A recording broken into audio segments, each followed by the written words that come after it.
1975. Green shield stamps spread across the kitchen table. A television set rented from Radio Rentals sat in the corner of the front room. The smell of a proper hardware shop where they weighed nails by the pound and cut keys while you waited. Saturday morning pictures at the local cinema. Sunday closing, when the whole country went quiet. The football pool's coupon filled in with hope and a borrowed pen. Most of that Britain vanished. The supermarkets swallowed the high streets. The motorways bypassed the market towns. The chains arrived with their identical shopfronts and their head office decisions. Progress came whether communities wanted it or not. But not everywhere. Scattered across Britain are places where 1975 never quite ended. Not museums, not heritage centres.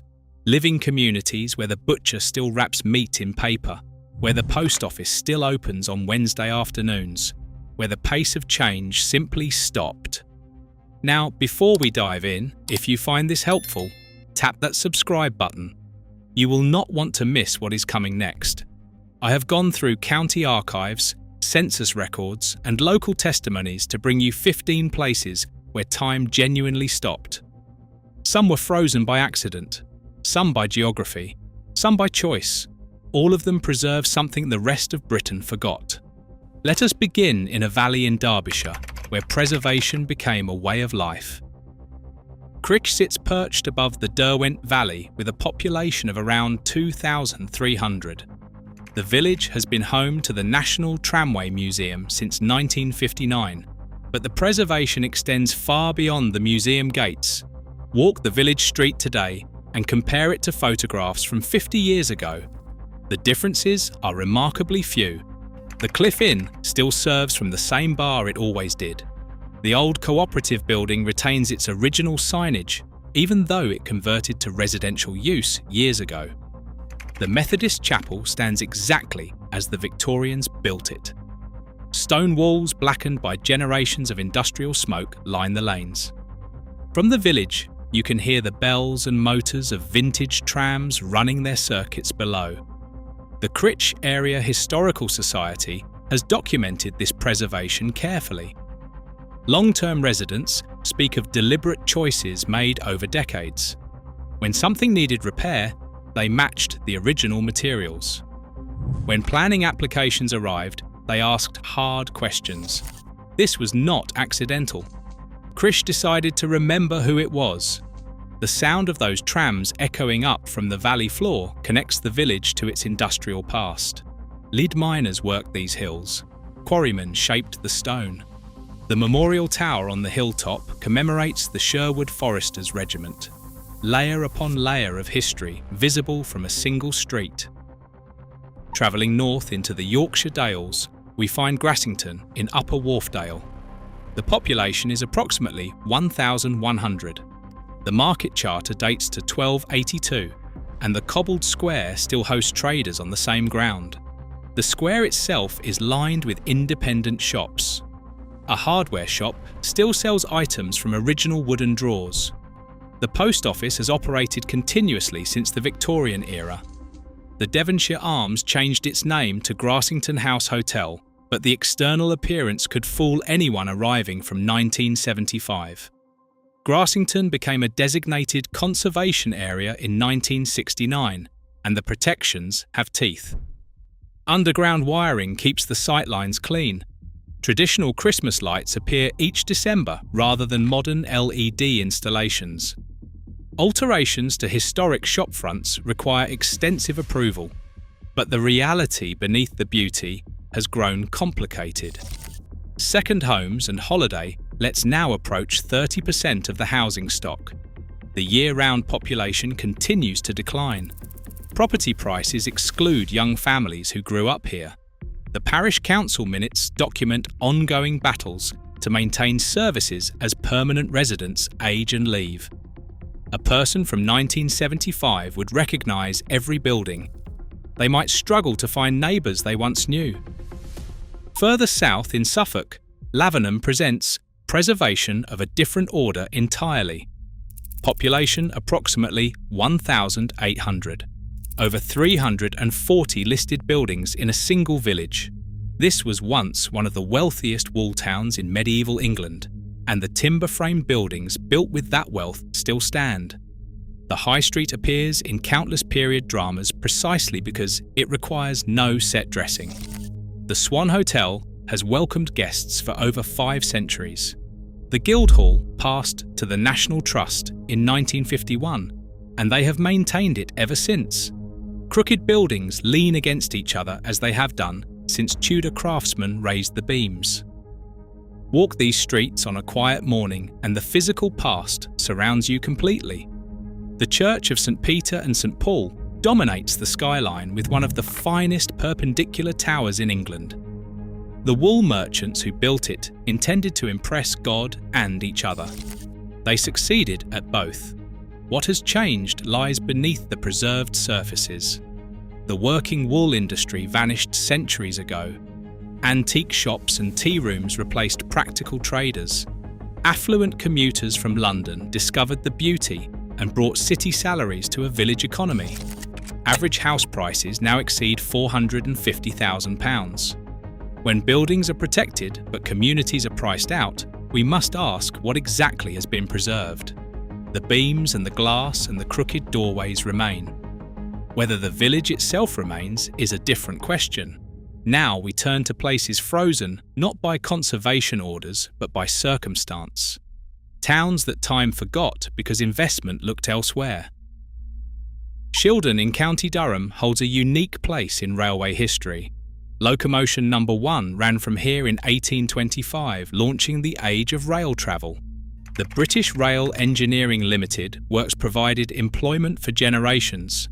Then, in 1984, the works closed and Shildon stopped. Population today stands around 10,000, down from over 13,000 in the 1970s. The town centre architecture remains largely unrenovated for the simple reason that no one saw profit in renovating it. Working men's clubs that once filled with railway families still open their doors. Terraced housing built by the railway company for railway workers lines the streets in long, identical rows. The Locomotion Museum opened in 2004 on the former work site, celebrating the heritage that the closure nearly erased. But heritage employment cannot replace industrial employment. The index of multiple deprivation ranks Shildon among the most deprived communities in England. High street vacancies tell their own story. What strikes visitors is not the poverty statistics, but the pride that persists despite them. Families who worked the railways for 4 generations still live here. They remember what Shildon was. They insist on what Shildon remains. Time stopped from shock, not choice, but the community refused to vanish. West across the Pennines, Todmorden sits on the Lancashire and Yorkshire borders where the valleys meet. Population approximately 15,000. Cotton mills and textile factories dominated until the 1970s, when decline emptied them one by one. The town hall, built in 1875, still dominates the centre. It deliberately straddles the county boundary, so neither side could claim it entirely. Mill buildings have been converted to apartments and studios, but their external walls remain. Stone chimneys stand against the hills, even though the smoke stopped rising decades ago. The traditional market hall operates as it always did. Independent shops survive alongside vacancies. The railway station architecture remains unchanged from Victorian ambitions. What preserved Todmorden was partly the landscape itself. The town sits in a valley so steep that sprawl was never possible. There was nowhere to sprawl to. Recent years brought artists and remote workers seeking affordable housing within reach of Manchester. The incredible edible movement started here in 2008, turning unused land into community vegetable plots. Slight gentrification appeared in specific streets, but walk the centre on a grey November morning and 1975 would recognise itself without difficulty. The hills that once powered the mills now protect the town from becoming somewhere else entirely. At the end of a long peninsula in Cumbria, Barrow-in-Furness waits for visitors who rarely arrive. The population is approximately 67,000, down from 74,000 in 1971. The town is geographically isolated, with the Irish Sea on 3 sides. The nearest motorway junction sits 25 miles away. The town exists because of shipbuilding. Vickers built submarines and liners here. BAE Systems continues submarine construction today. Victorian and Edwardian buildings line the centre, remarkably intact because developers never saw a market worth pursuing. Traditional pubs and working men's clubs persist in numbers that surprise outsiders. The Dock Museum documents the shipbuilding heritage that defines local identity. Families trace employment at the yards across 4 or 5 generations. Young people leave for education and often do not return. Housing remains affordable by southern standards because demand remains limited. Railway journeys to London exceed 4 hours. Chain retailers calculated the logistics and declined. The town was simply too far away from everywhere else. This isolation that limited growth also preserved what growth would have replaced. Barrow knows exactly who it is.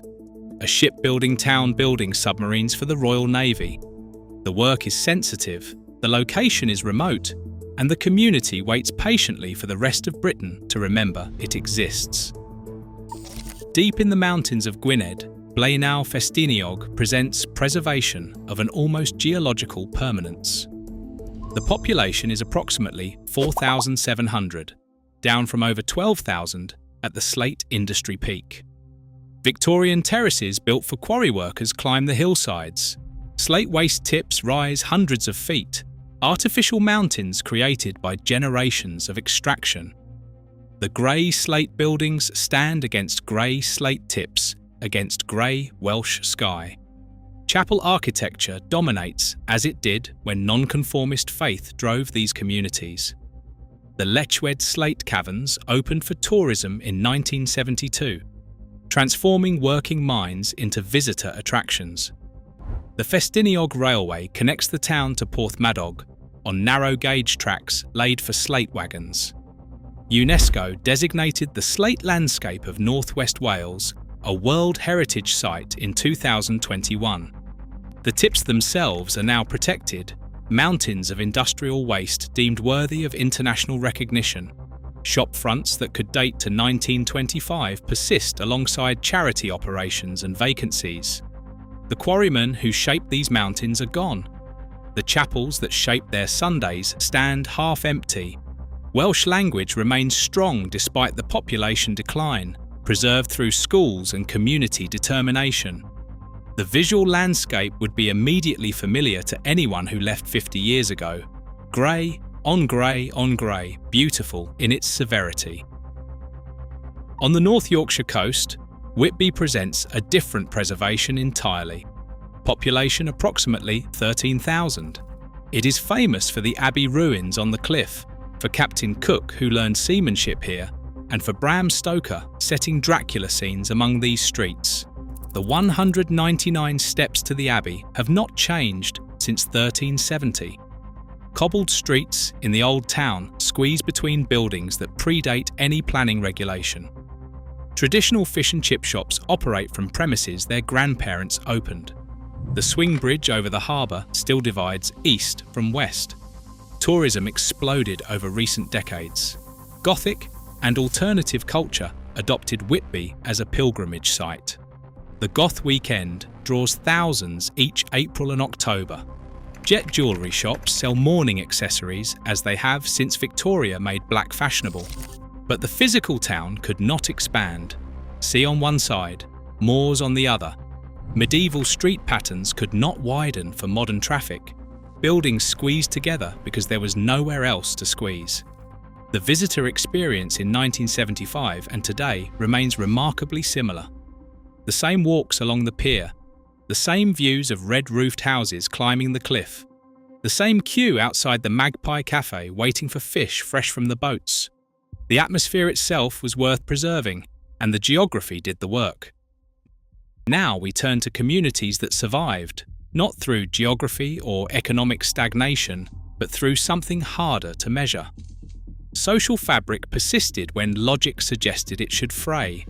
Fair Isle lies 24 miles from the nearest land, midway between Orkney and Shetland. Population fluctuates around 45. No roads connect it to anywhere because there is nowhere for roads to go. Ferries and small aircraft provide the only access, weather permitting. It is remote. The National Trust for Scotland has owned Fair Isle since 1954. Crofting practices continue as they have for centuries. The distinctive knitting patterns known worldwide are still produced by residents working traditional methods. The Bird Observatory, established in 1948, still welcomes researchers studying migration patterns. Life here in 1975 was already traditional by mainland standards. Limited electricity. Community cooperation was essential for survival. Everyone knew everyone because anonymity was impossible. That life continues today with modifications. The internet arrived, but rhythms remain seasonal. Everyone does multiple jobs because specialization is a luxury small populations cannot afford. One school serves all the children. One community-run shop provides essentials. One nurse handles medical needs until evacuation becomes necessary. Evacuation in an emergency remains complex, dependent on weather and aircraft availability. Fair Isle did not stop in 1975. It was already somewhere else entirely, and it remains there still. On the Somerset coast, Watchet has outlasted industries that once sustained it. Population approximately 3,800. The harbour has sheltered boats since before the Normans arrived. Paper production at the Wandsborough Mill continued for over 250 years until closure in 2015. The harbour and marina area remain largely unchanged. The London Inn and the Bell continue as traditional pubs. The Watchet Boat Museum documents maritime heritage in a town where the sea still shapes daily life. Victorian architecture along the esplanade survives intact. When the paper mill closed, some predicted Watchet would follow. Instead, the community adapted. The East Quay development brought arts venues and food businesses. Market stalls still set up on traditional days. Carnival and festival traditions continue unbroken. A person from 1975 would find fewer working boats and more leisure craft. Fewer young workers and more retirees. But the physical town, the streets and the harbour and the hills behind would be immediately navigable from memory. The paper mill was the heartbeat for 2 centuries. The town survived its stopping. Tucked into a gorge in Derbyshire, New Mills clings to the slopes above the River Goyt. Population approximately 9,000. Cotton spinning and calico printing powered the economy until mid-20th century decline silenced the machinery. The Torres Riverside Park opened in 1999 on former industrial wasteland, revealing mill foundations that nature had been reclaiming for decades.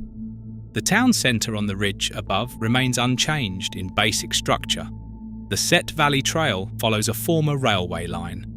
The Art Theatre, built in 1912, still shows films and hosts performances. Traditional pubs survive. Independent shops persist. What prevented transformation was partly topography. The gorge that made water power possible also made expansion impossible. There was nowhere flat enough to build supermarkets. Developers looked and drove away. The result is affordable housing in the Greater Manchester commuter belt. Artists and craftspeople discovered the mills and converted workspace. Climbing routes on the Torres rock faces draw weekend visitors. The Beer Festival and Book Festival continue annual traditions. Still fundamentally, a working-class town with working-class prices. The gorge that powered the mills now protects what the mills built from becoming something unrecognisable.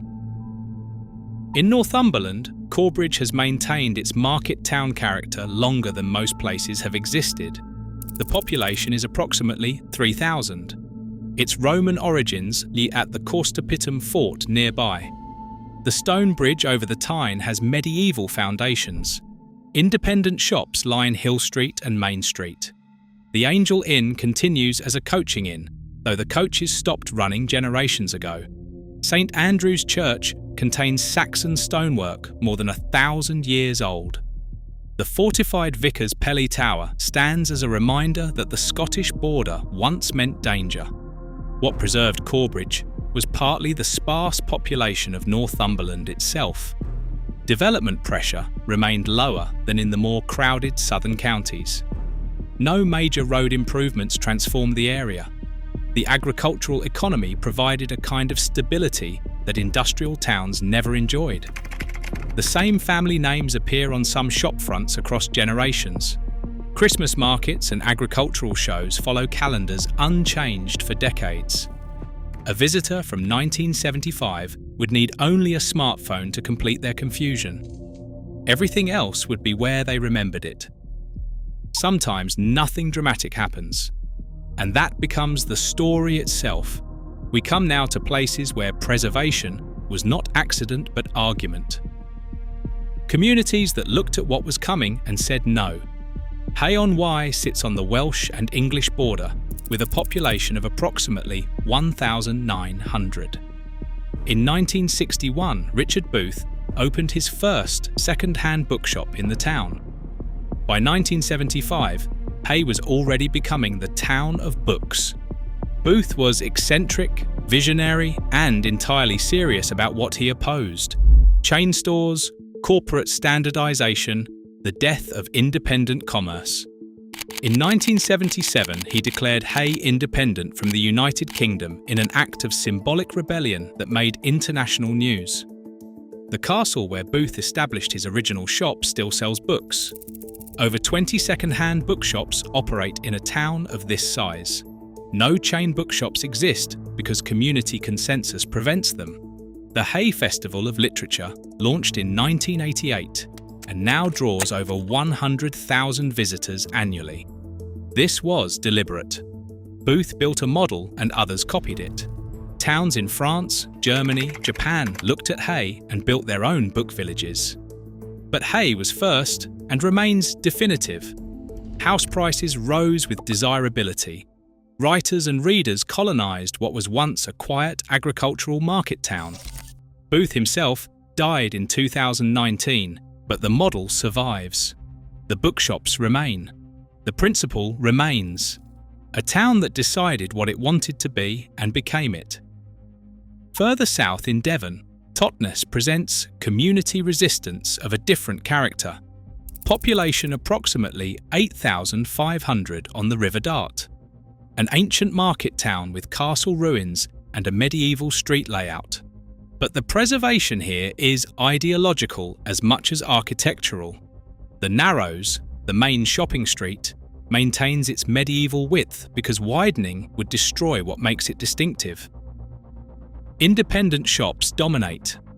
When Costa Coffee proposed opening in 2012, community opposition made national news. The Transition Town movement that launched here in 2006 explicitly challenged assumptions about economic growth and corporate expansion.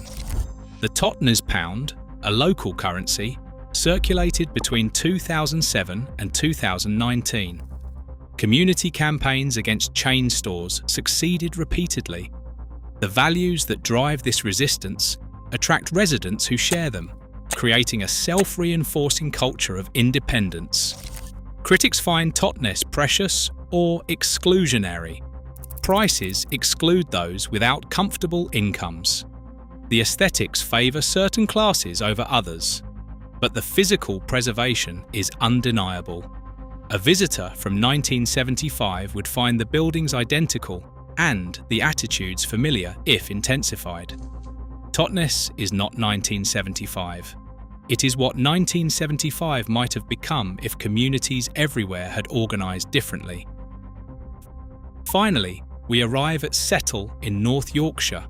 Population approximately 2,500 in Ribblesdale. Market charter dating to 1249. The Settle to Carlisle.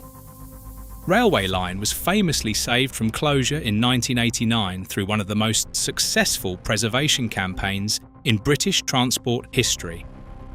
The marketplace remains surrounded by independent shops. The shambles covered market still operates.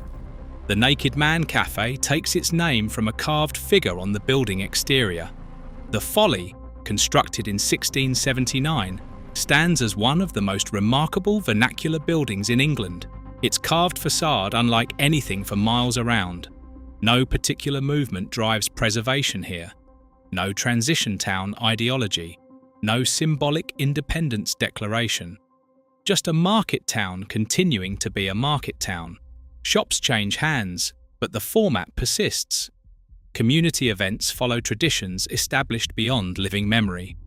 Agricultural roots remain visible in the calendar and among the customers. The three peaks draw walkers who discover the town and return. The railway brings visitors who stay to explore. A strong enough community sustains the shops that serve it. What you find in Settle is perhaps the most valuable preservation of all.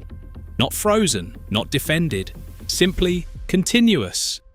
A place that never stopped being itself because no one suggested it should become something else. Please watch the video that appears on your screen next. Don't forget to subscribe to Cottage Dreams.